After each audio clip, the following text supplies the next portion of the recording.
রমজানে শয়তান যদি বাধা থাকে তাহলে মানুষ ভুল করে কেন?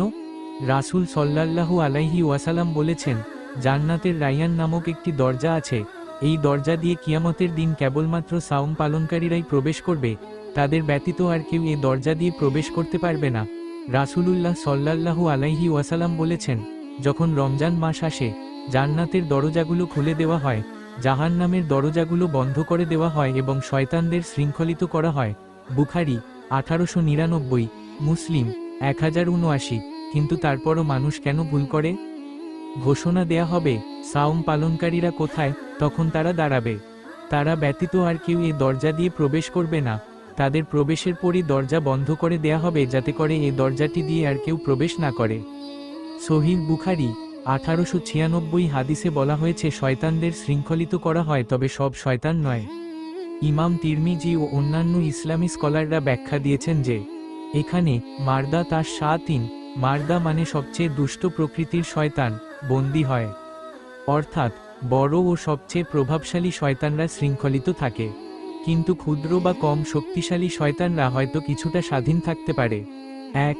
শুধু বড়, প্রধান শয়তানদের বন্দী করা হয়। 2. মানুষের নফস কাজ করে। শয়তান প্ররোচনা দিলেও আমাদের নিজের নফস বা প্রবৃত্তি অনেক সময় শয়তানের মতোই খারাপ কাজের দিকে ঠেলে দেয়। যেহেতু আমরা সারা বছর শয়তানের ধোঁকায় থাকি, তাই তার শেখানো অভ্যাসগুলো রমজানেও কাজ করতে পারে।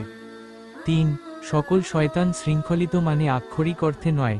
হাদিসের ব্যাখ্যায় অনেক স্কলার বলেন, শয়তানদের শৃঙ্খলিত করা মানে শয়তানের প্রভাব কমিয়ে দেওয়া, একেবারে শূন্যে নামিয়ে আনা নয়, কারণ রমজানেও মানুষ গুনাহ করে, যা প্রমাণ করে যে কিছু প্রভাব হয়তো থেকে যায়। 4. ব্যক্তিগত শয়তান, কিরাম সব সময় থাকে। আমাদের প্রত্যেক মানুষের সঙ্গে একটা কিরাম ব্যক্তিগত শয়তান থাকে, যাকে বলা হয় করিন। রাসূলুল্লাহ সাল্লাল্লাহু আলাইহি ওয়াসাল্লাম বলেছেন, প্রত্যেক মানুষের সঙ্গে এক শয়তান, করিন ও এক ফেরেশতা থাকে। মুসলিম 2814। কিন্তু রাসূলুল্লাহ সাল্লাল্লাহু আলাইহি ওয়াসাল্লাম বলেন, আমার করিন ইসলাম গ্রহণ করেছে, তাই সে আমাকে শুধু ভালো কাজের জন্য অনুপ্রাণিত করে। মুসলিম 2814। তবে সাধারণ মানুষের ক্ষেত্রে এই করিন শয়তান তাকে খারাপ কাজে উৎসাহিত করে। রমজানে এই করিনের প্রভাব কমে যায়, কিন্তু একেবারে বন্ধ হয়ে যায় না। তাহলে রমজানে খারাপ কাজ হয় কিভাবে?